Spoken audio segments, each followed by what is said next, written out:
Welcome to Our Vision Caribbean and Latino Film Festival, Vibrant Voices Podcast. I'm your host, Charles Allen. Everyone, welcome to Vibrant Voices. Today we have a special guest. I'm going to allow him to introduce himself, and he's going to talk about the great things he's doing in the country of Nigeria, what his organization, his company is all about. Okay, my friend, welcome to the show. Thank you so much, Charles. I'm so glad to be here.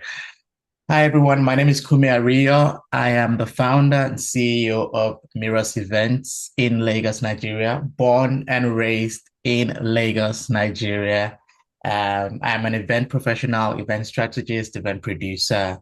I've been doing this for about 16 years, thereabout. And my company is about 12 years old. And what we typically do is we do a lot of corporate events, but even in the corporate space, we do experiential marketing events. Some of our clients are the likes of Google and YouTube and Spotify and Dell and Mastercard Foundation and Glovo, to name a few of them. And I dare say that we've done amazing work over the years.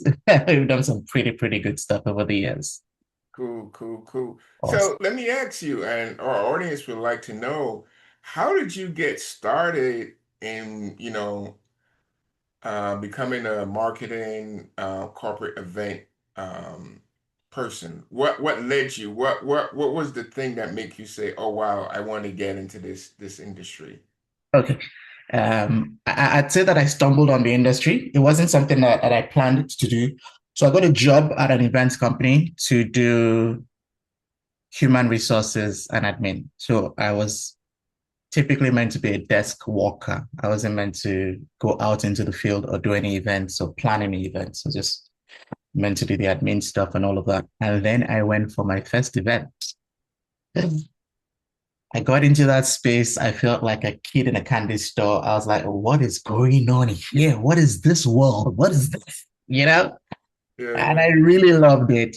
So I went for my first event, went for my second event, went for my third event. I was like, oh my God, where have I been all my life? Where has this been? So I walked up to my boss and I told her that she should move me from human resources and move me to operations so that I could get into the field. She did that. I became the operations manager after a while. I worked there for a little over 3 years, and then I left and I started Mirrors Events, and now we're here. Wow. So you started initially with working for someone else. Hmm. You fell in love with the industry, and that Hmm. led you to start your own company. And so Exactly. once you started your own company, what was that like? Because you sure you had to recruit. Were you able to bring customers from customers from the previous job with you, or did you have to look for your own clients? So I'll tell you what. So there was one client from my other job that reached out. So that reached out to my boss and that said, "We want to." So a sad story. I planned her husband's funeral the year before I left. So she was doing a memorial, a 1 year memorial for her husband, and she had reached out to my former boss and said, "We're doing the memorial. I'd like to speak to Kumi." And my boss was like, "Kumi's left." He said, "Okay, can you give us Kumi's number? We only want to deal with Kumi." Mm. And my boss was like, "Okay." And then she called me and says, "Hey, these guys are trying to reach you." I gave them your number. And then, I planned the event. That was the one time. Another time, a company that I had done stuff with for my former boss, they'd reached out to me saying, "Hey, we'd like you to do this small event for us." So I called my boss. I said, "Hey, these guys are reaching out. What would you want me to do?" Because I'm not trying to steal any of the clients. So I was like, "Oh, you know what? Go ahead and do the job." And I did. And then, it became repeated business. And then after that, I started to get referrals and all of that. It wasn't rosy all from the start. Trust me, there was a lot of, I saw a lot. I dealt with a lot, but things started to get better. And most of the jobs that I've done have been through referrals. I remember this one time I was doing a job for this client, and they were coming in from South Africa, and they told me that We want to do this event in Nigeria. We had planned to bring in all our suppliers and all our vendors from South Africa. But you've come very highly recommended. So we're going to listen to you and we're going to go with all the vendors that you choose. And that was such a beautiful moment for me where people could trust me like that. Man, that's cool. So it seems like you had a nice I hate to say it, like a good soft landing starting your business. So okay, so you got the business going, you got referrals, what was your first major client like? Like you see you work with Spotify, YouTube, MasterCard. What was that like when you land your first big client? Hmm. So I think my first big client was Google. I'd say I think my first, not big, my first big client was Google. And the way the system works is you fund the event and then you get paid after a couple of days. I was a broke ass. I had no money. I had no money.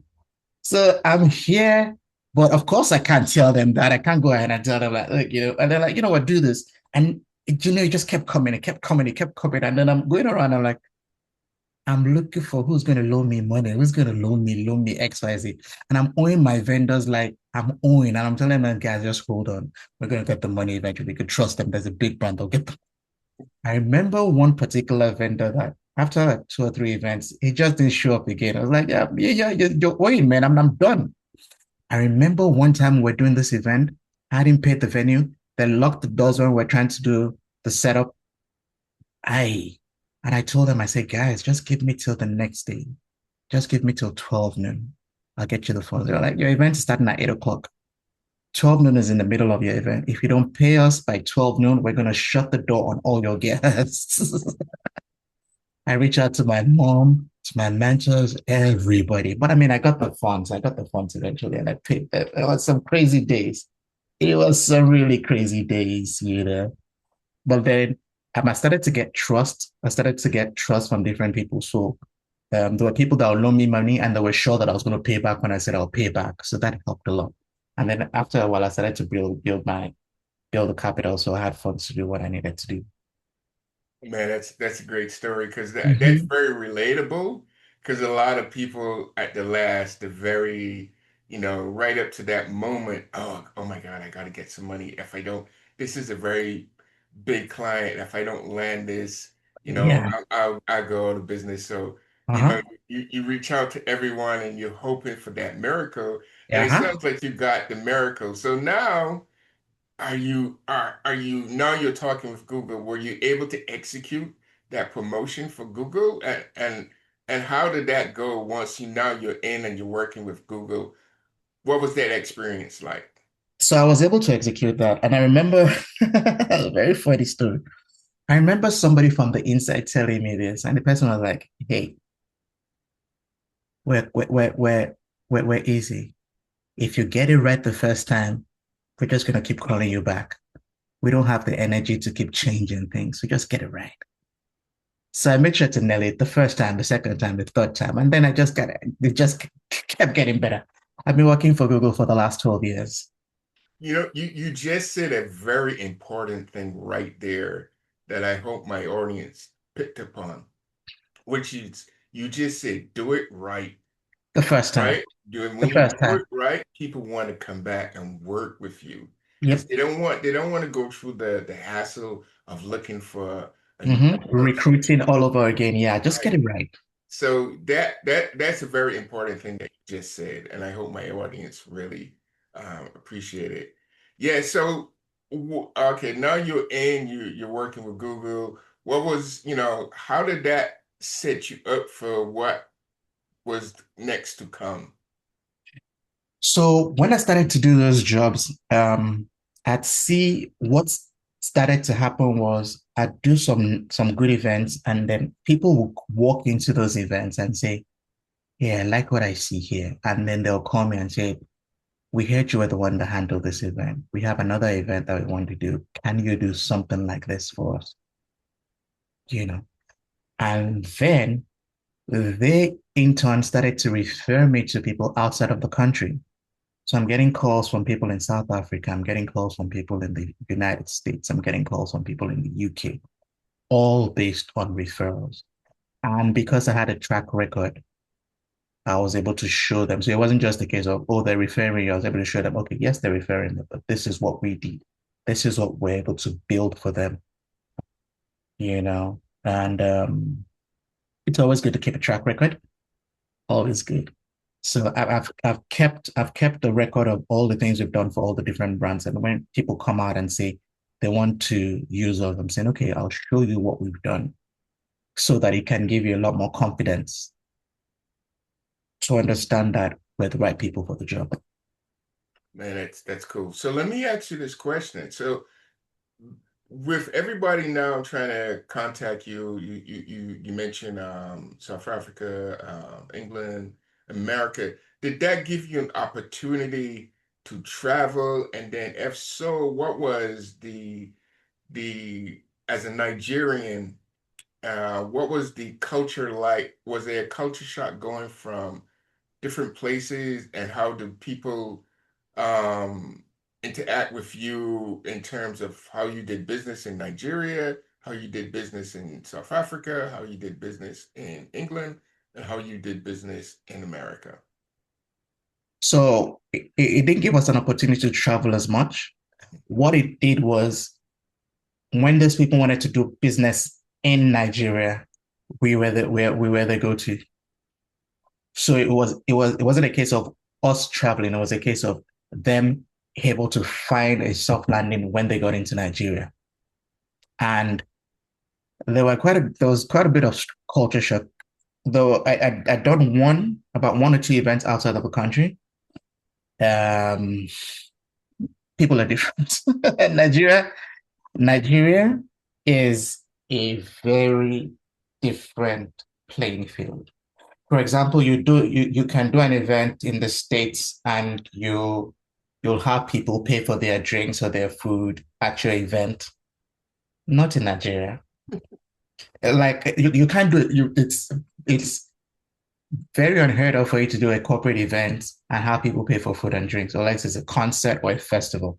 But a regular corporate event, you're going to provide all of those things for free. And they want the food and the drinks and they Mm. want to party. Nigerians are big on party. So regardless of what type of event you're doing, there's always some form of entertainment that you need to put into it because, hey, that's who we are. That's how we are, you know. So what it did for us was we were able to show people how things work in Nigeria. Okay, cool, cool, cool, cool. Yeah. So, would you say that a person from you just stated that Nigerians have the when they do a corporate event, they they expect the food to be provided. Okay, that's cool. Did you had any sort of like when you met like folks from like say South Africa, did you have a way of this is how we approach things? Did you have like hitting a brick wall and saying, guys, no, this is how Nigeria works. So if you want success in Nigeria, this is what you have to do. Did you have to present yourself that way or Yes. Yes. For example, um, I'll hear people tell me, "Oh, we're doing an event. We'll typically be able to set up in like 6 to 8 hours because you pay people by the hour. You don't pay anybody by the hour in Nigeria. No, you no? don't. No, you don't. That's how it is ever. so everybody's just going to drag their feet, and so I'll tell my clients. So a client would typically tell you, "Oh, we can set up overnight," and I'll tell them, "No, it's safer for you to book a whole day to set up to get everything in place. And they'll tell you, oh, well, we did this in this country. We did this in that country. I'm like, yeah, that was that country. It's different here. It's totally different. Nobody works by the hours. So they're just going to drag their feet and, And so I remember a colleague of mine who came in from the UK. I'll tell you his first call to shock.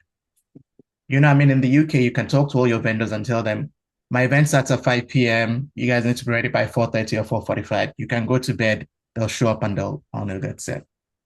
Got into Nigeria. He did the same thing. Spoke to all his vendors, told them what time the event was meant to start. Went to bed. He showed up like an hour before his event.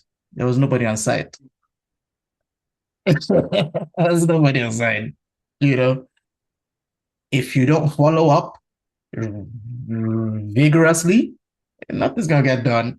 You can't trust the vendors to just do it because you said so. Okay. Do you Yeah. understand?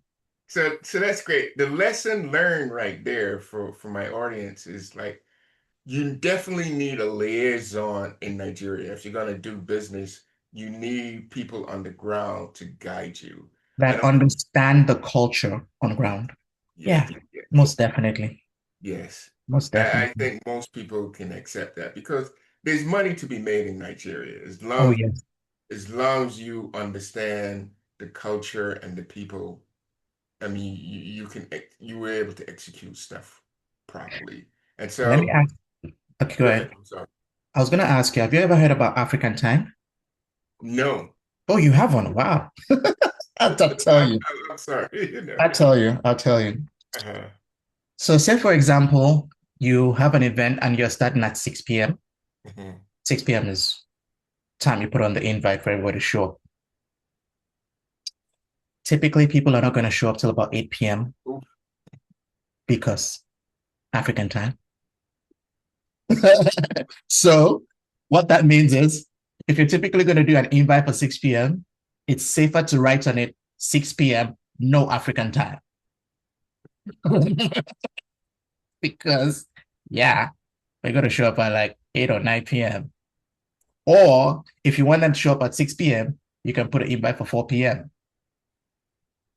So you know that, yeah, you've dealt with African. It's a very serious issue here, honestly, and you need to factor it in. All right. So my question to you as a businessman, right? And you're working with those because you've been outside the country and you have done, you've done events. Do you explain to people who then work for your company, like, listen, um, we should also try to meet our clients somewhere where they live. Yes, we have, African time, but let's try to meet the person halfway, you know? Let's meet them halfway, still arriving at if the thing is at 6, still arriving at 8, maybe we want to arrive at 6:15. I don't know, something that way, you know? Do you find yourself talking to your workers and say we have to, yes, this is our culture, but we have to meet the clients halfway? So my company, we try to operate by global standards. So typically, if an event's starting at 6 p.m., I would want to be ready by like 5 p.m. or 5:30 or something. But if an event is starting at 6 p.m. and we're ready at 6:05, ultimately we failed. Mm, We failed. If an event starting at 6 o'clock and we're ready at 6:01, ultimately we failed. That's failure by my standards. So we will always be ready on time.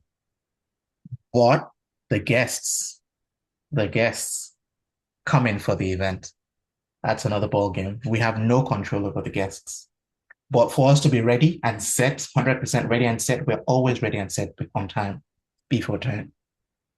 okay, so you're saying that your company is a very professional, we are on time and we respect our clients. Always, Okay, always.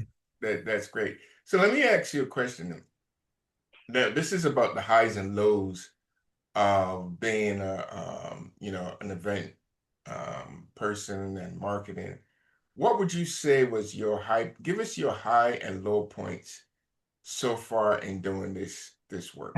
Okay. I'll tell you my low point first. Mhm. Hmm. I was doing an event for, I won't call the company, but the company is probably, it's arguably among the top three companies in the world, arguably in the world. And I'd always dreamt of working for these guys, always. It's years ago, but about 8 years ago, thereabout. And so they were going to do a lunch in Nigeria. The dates got moved. I'd already planned a trip out of the country. I was going to be in the UK for another event. So I wasn't going to be there, but my team was going to handle it. They had gotten an agency from another country. So the agency reached out to us. So that agency they had booked the venue already. Immediately I saw the venue, I didn't like it because I didn't think it was fit for this particular client. So, I mean, I tried to get another venue, but we couldn't. So they had to go with this venue. And then I left things in the hands of my guys to handle. I thought everything was great. I thought everything was good. And this particular company, they're very finicky. Attention to detail is very, very key. Nobody had called me about any issues. I thought everything was great. Everything was fine. It was a friend of mine that had reached out to me for the event. And next morning, she had reached out and she was like, Kumi, do you want to ruin me? My God, I was like, hey, what's going on? She was like, it was a disaster. I'm like, what's going on? So I called one of my team members and I was like, what's going on? What was the issue? I was like, and they were really small. There were small issues that you, as a guest, you wouldn't have noticed. But little issues with the printing of the banners. There were white marks on the black banners. There were some frames that they were meant to do.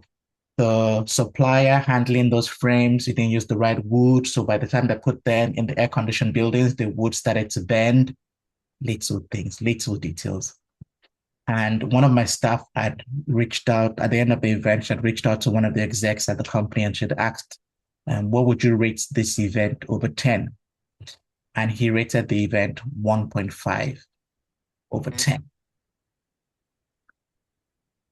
I thought my life was over. I cried my eyes out. I was like, oh my God. He was like, immediately he walked into the venue and he didn't like it. That was the end for him. So everything just went downhill from there. And this was the venue we didn't pick. So they decided to pick on just little, little things. But all the guests that came for that event were like, my God, this was amazing. This was so beautiful. But I knew that we didn't do a great job. And we've never had the opportunity to work with those guys again. Well, why did you think that if ever other people appreciate it, why did you think this particular client didn't appreciate? Because they were into the finer details. Mm, They were into the final details. And that's what I keep telling. I tell my guys that even if it looks good on camera, as long as it's not excellent, it we shouldn't be doing it. And then I asked my team members, I said, when you saw all those little details, what did you think? And they said, we said to ourselves, Kumi will not like this. And I said, if I do not like this, why would you like it? And that was a learning curve for me. I started to train my guys to see things exactly as I saw it. This was years ago, so I know that they can't repeat that kind of mistake. So I mean, lesson learned. okay, cool. So now let's share your high moment. One of my highest moments was so there's something called I think it's now called AFCON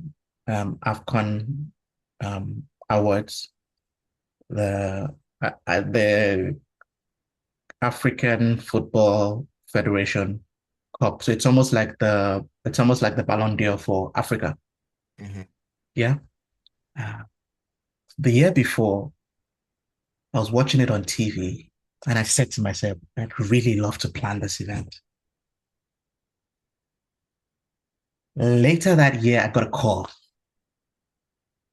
I got a call from someone telling me, I had the opportunity to plan this event. I'm not a planner. I'm just into marketing. Will you plan this event? My God. And there I was putting together a team from Nigeria, South Africa, the UK, bringing everybody together to plan this event in Ghana.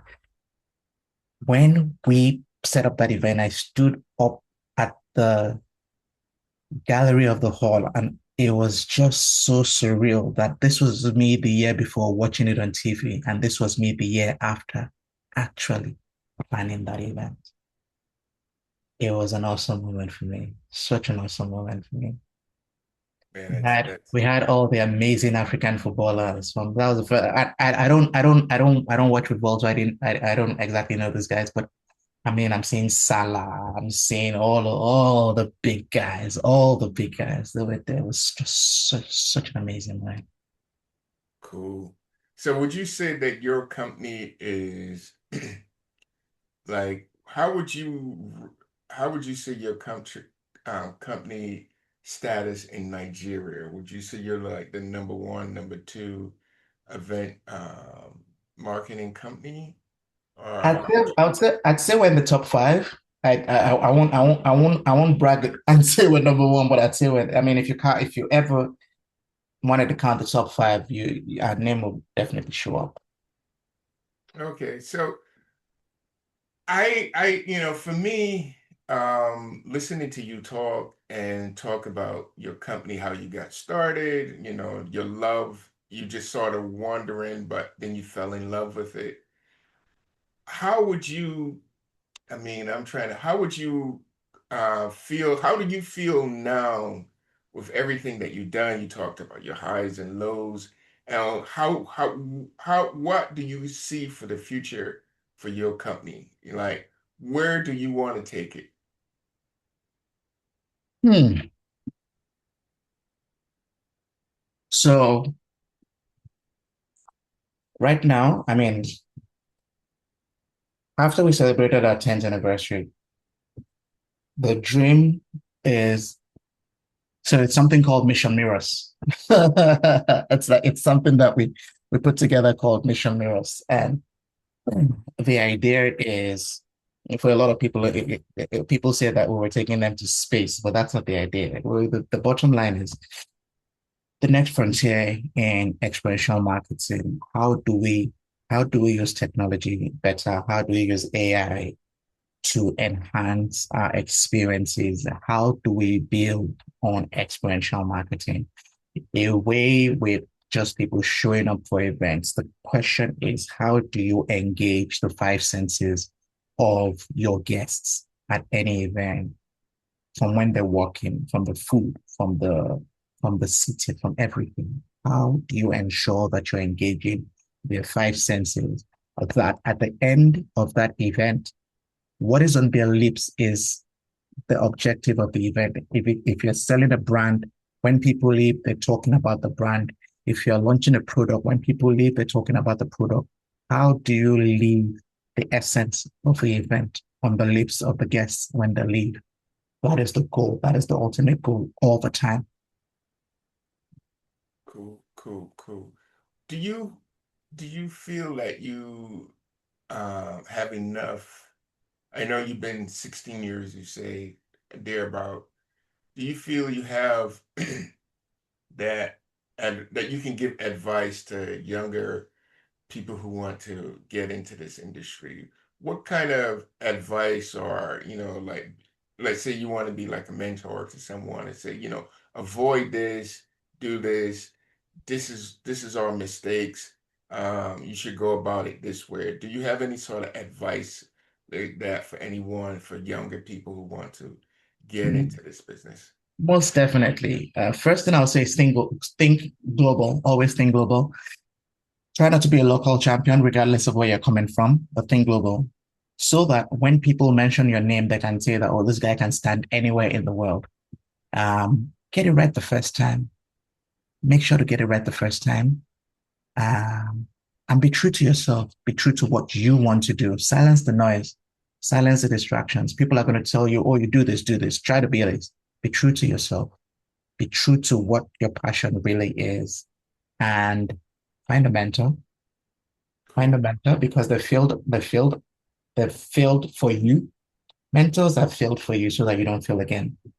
But of course, you always failure, failure is always a learning curve.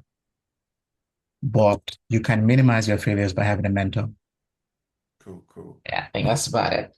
All right. So if I wanted to work with you, if people wanted to work with you, how would they get in touch with you, and how would we be able to find your company online, and how were we able to get in touch with you to, like, if people saying this and want to work in Nigeria, want to do events in Nigeria, how do we go about reaching out to you? Okay, we have a website that's www.mirusevents. Mirus is MIRUS, mirusevents.com. We're on Instagram at Mirus Events. My personal Instagram is at Kunmi Ariyo. We're also on LinkedIn, Mirus Events. My personal LinkedIn is Kunmi Ariyo. Or you can send an email to info@mirusevents.com. Cool. All right, Chris. Thank you for coming on the show. Thank you This for this having me. this was really great. I myself, I've never been to Nigeria. I've never been to the continent. Oh, wow, you should You know, come. I really would love to visit and Mhm. get to know the continent, get to know Nigeria. I heard so much about Nigeria, so I would It's an love. amazing place. Trust me, you will have a great time. I would love to, being that I was born in Barbados, I think I have lineage in Mhm. Nigeria. I think is it Awesome. Ubu? How's Igbo, it? Igbo, Igbo Igbo, tribe. I think that's where Igbo I'm tribe. from. Awesome, awesome, awesome. So I'm looking forward to someday reaching out to my people, getting to Great. meet the tribe and making that connection. All right, my friend, thank you for coming on. Thank you for listening to our podcast. Please like and subscribe so you can be up to date when we drop